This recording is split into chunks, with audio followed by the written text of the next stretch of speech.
అలాంటి సుపరిపాలనకు తొలి రోజు నుంచే నాంది పలికింది మన కూటమి ప్రభుత్వం. సంక్షేమం, అభివృద్ధి రెండు కళ్లుగా పాలనకు శ్రీకారం చుట్టాం. 100 రోజుల ప్రణాళిక టార్గెట్గా అన్ని శాఖల్లో సమీక్షలు చేస్తున్నాం. గత ప్రభుత్వం నిర్వీర్యం చేసిన వ్యవస్థల్ని యాక్టివేట్ చేస్తున్నాం. అధికారుల్లో, ప్రభుత్వ శాఖల్లో నూతనోత్సాహాన్ని తీసుకొచ్చి ఫలితాలు సాధించే విధిగా అడుగులేస్తున్నాం. గత 5 ఏళ్లలో దెబ్బతిన్న ఆంధ్రప్రదేశ్ బ్రాండ్ని తిరిగి పొందేందుకు ఒక రెవల్యూషనరీ చర్యలు తీసుకుంటున్నాం. సింపుల్ గవర్నమెంట్, ఎఫెక్టివ్ గవర్నెన్స్ తో హంగు ఆర్భాటాలకు దూరంగా ప్రజలకు దగ్గరగా పాలన అందిస్తున్నాం.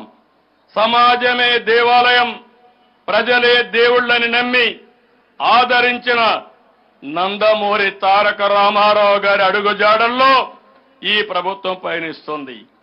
అధికారం అంటే ప్రజలకు సేవ చేయడం, పేదల జీవితాలు మార్చాలని బాధ్యతలు చేపట్టిన తొలి రోజే 5 కీలక అంశాలపై సంతకాలు చేసి మాట నిలబెట్టుకున్నాం. గత 5 ఏళ్లలో ప్రజల కష్టాలు, ఆవేదన, వారి బాధలు చూసి మేనిఫెస్టోకు రూపకల్పన చేశాం. నాడు నేడు అని మాయ మాటలు చెప్పి గత ప్రభుత్వం విద్యా రంగాన్ని తీవ్ర అగాధంలోకి నెట్టేసింది.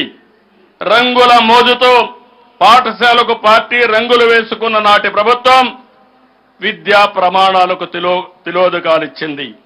ఒక్క టీచర్ పోస్టు కూడా భర్తీ చేయకుండా ప్రభుత్వ విద్యను తీవ్ర సంక్షోభంలోకి నెట్టేసింది.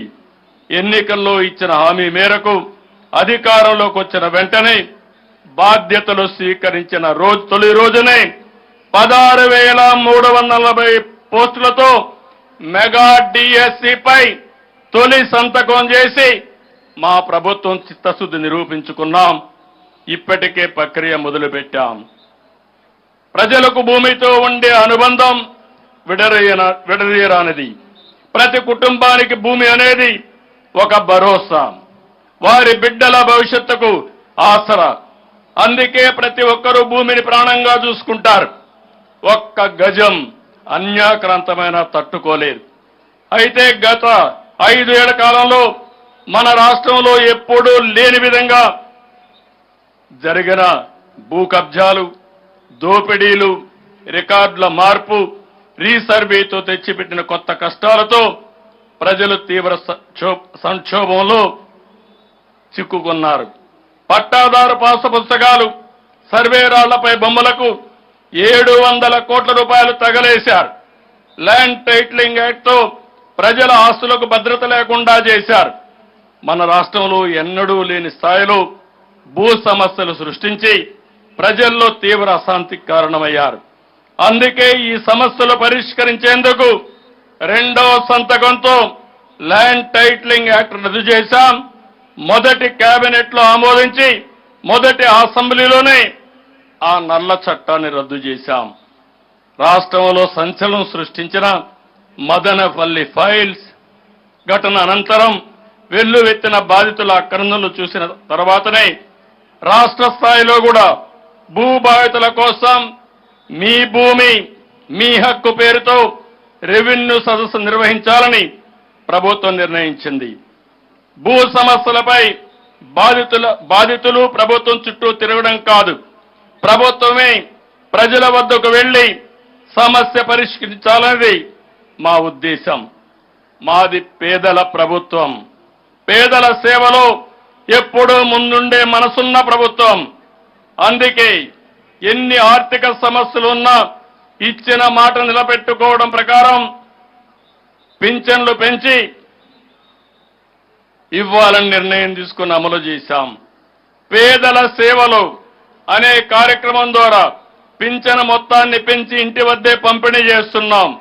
300 పింఛన్ 400 రూపాయలు చేశాం. దివ్యాంగులకు ఇచ్చే పింఛను 6,000 చేశాం. దీర్ఘకాలిక వ్యాధిగ్రస్తులకు 15,000 రూపాయలు పింఛను అందించి అండగా నిలిచాం.